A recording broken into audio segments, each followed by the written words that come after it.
Hi, welcome to Kavi Kogi vlogs. இன்றைக்கி நம்ம சேனலில் வாழைப்பூ வடை எப்படி செய்யறதுன்னு பார்க்கலாங்க. ஃபஸ்ட்டு ஃப்ரெஷ்ஷான ஒரு வாழைப்பூ எடுத்துக்கிட்டேன். அதை மடலை உரிச்சிட்டு உள்ளே இருக்க பூவை எடுத்து அதையும் க்ளீன் பண்ணிக்கலாங்க. மேலே இதழ் மாதிரி இருக்கும், அதை எடுத்துகிட்டு நடுவில் இருக்க ஸ்டெம்மில் ஒன்றே ஒன்று வளர்த்தியாக இருக்கும், அதை எடுத்துருங்க. இது ரெண்டையும் கரெக்டாக க்ளீன் பண்ணிடுங்க. எல்லா பூலையும் இதை க்ளீன் பண்ணி எடுத்துகிட்டு வந்துட்டு இதை பொடி பொடியாக கட் பண்ணிக்கோங்க. எல்லா பூவையும் கட் பண்ணிவிட்டு இதை ஒரு பாத்திரத்தில் தண்ணி ஊற்றி வேக வச்சிடணுங்க. பூ வெந்ததுக்கப்புறம் நம்ம கையில் பிடிச்சி பார்த்தாலே தெரியும் பூ வெந்துருச்சான்னு. அதை பார்த்துட்டு வடிகட்டிடுங்க. தண்ணி சுத்தமாக வடிகட்டிடணும். ஏன்னா வாழைப்பூ துவர்க்குங்கிறதுனால வேக வச்சு தண்ணி எடுக்கிறோங்க. இப்போது நான் 3 மணி நேரத்துக்கு முன்னாடி கடலைப்பருப்பு எடுத்து ஊற வச்சுருக்கேங்க. வடைப்பருப்பு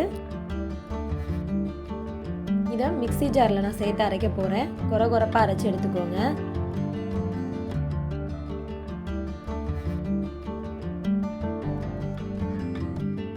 கடைசி டைம் போட போகிற அந்த பருப்போட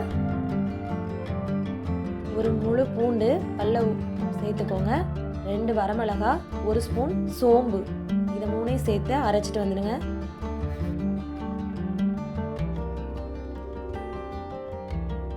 இப்போ இந்த மாவு கூட நம்ம வடிகட்டி வச்சுருந்த வாழைப்பூ, 1 கைப்பிடி முருங்கை இலை, 2 பெரிய வெங்காயம் சின்ன சின்னதாக கட் பண்ணிங்க, 2 பச்சை மிளகாய், தேவையான அளவு உப்புங்க. உங்களுக்கு முருங்கை இலை கிடைக்கல இல்லை பிடிக்கல அப்படின்னா நீங்கள் கருவேப்பிலை கூட சேர்த்துக்கலாங்க. இதை நல்லா வடை மாவு பதத்துக்கு பிசைஞ்சுக்கோங்க. இப்போது பாத்திரத்தில் எண்ணெயை சூடு பண்ணிவிட்டு நம்ம வடை எப்பயும் தட்டி போட்டு எடுக்கிற மாதிரி தாங்க எடுக்க போகிறோம்.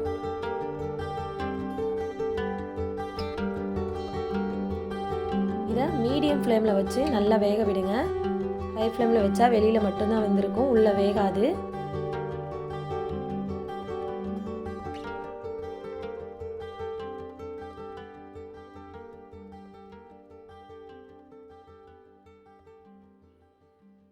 அவ்வளோதாங்க வாழைப்பூ வடை. நீங்களும் இது மாதிரி செஞ்சு பாருங்கள். பார்த்துட்டு எப்படி இருக்குன்னு கமெண்ட் பாக்ஸில் சொல்லுங்கள். அவ்வளோதான் ஃப்ரெண்ட்ஸ். தேங்க்யூ ஃபார் வாட்சிங்.